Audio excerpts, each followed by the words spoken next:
dans l'histoire en 650 avant Jésus-Christ. À cette époque, la monnaie que nous connaissons aujourd'hui n'existait pas, donc le troc était leur moyen d'échange. Du lait contre des œufs, 5 kg de salade contre 10 kg de pommes de terre. Ensuite, entre 1694 et 1795, la monnaie fiduciaire fait son apparition en Europe et dans le monde. Ces monnaies sont contrôlées par des institutions financières et les gouvernements. Puis, entre 1959 et 1967, les cartes de crédit, cartes bancaires, chéquiers et transferts bancaires scripturales fait son apparition pour faciliter les transactions. Et enfin, en 2009, la crypto-monnaie voit le jour avec le Bitcoin. Maintenant, qu'est-ce qu'une crypto-monnaie? Eh bien, c'est une valeur monétaire cryptée et décentralisée par bloc sur des milliers d'ordinateurs anonymes dans le monde.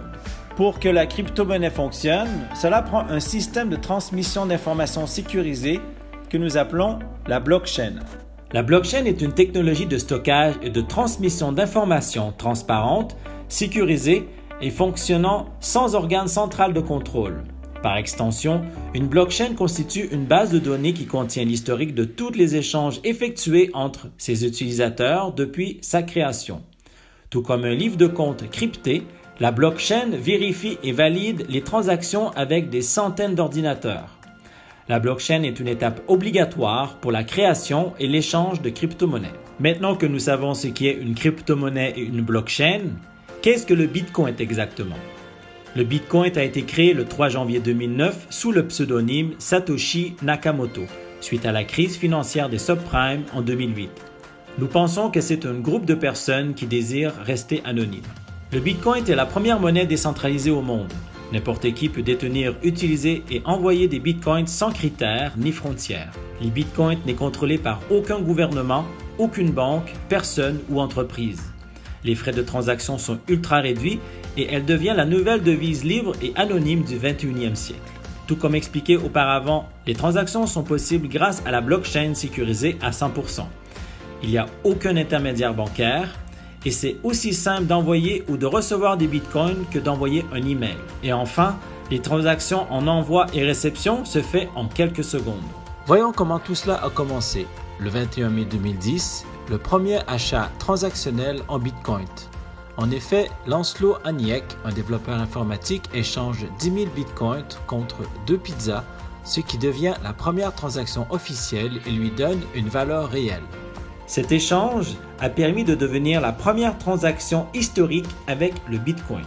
Comment aujourd'hui peut-on utiliser les Bitcoins? Vous pouvez utiliser vos Bitcoins pour tout ce que vous imaginez. La seule condition, la personne avec qui vous voulez faire une transaction doit les accepter, que ce soit une entreprise ou une personne physique. Que ce soit pour acheter une voiture, des billets d'avion, louer une chambre d'hôtel, payer vos factures, louer ou acheter une maison ou un appartement, prendre un café ou aller au restaurant, ou enfin acheter une télévision ou tout autre article dont vous avez besoin. Depuis 10 ans maintenant, l'offre et la demande du Bitcoin est très forte. Pourquoi?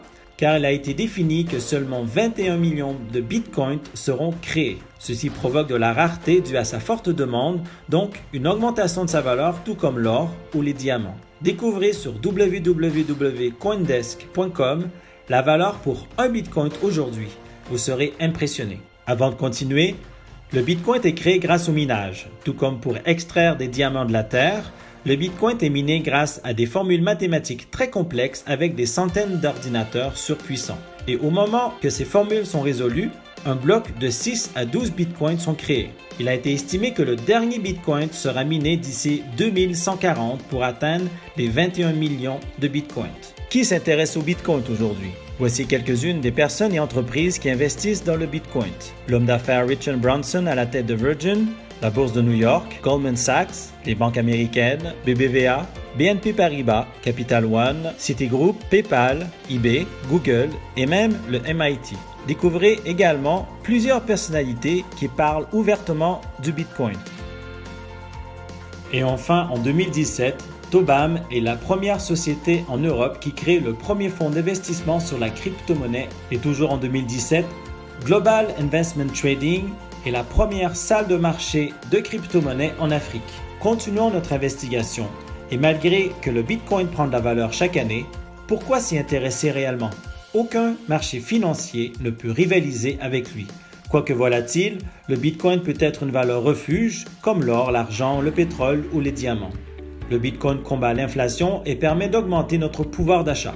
Entre 1980 et 2020, la monnaie que nous utilisons, que ce soit en Afrique, en Russie, en Asie, en Europe ou en Amérique, a connu une perte de 147%.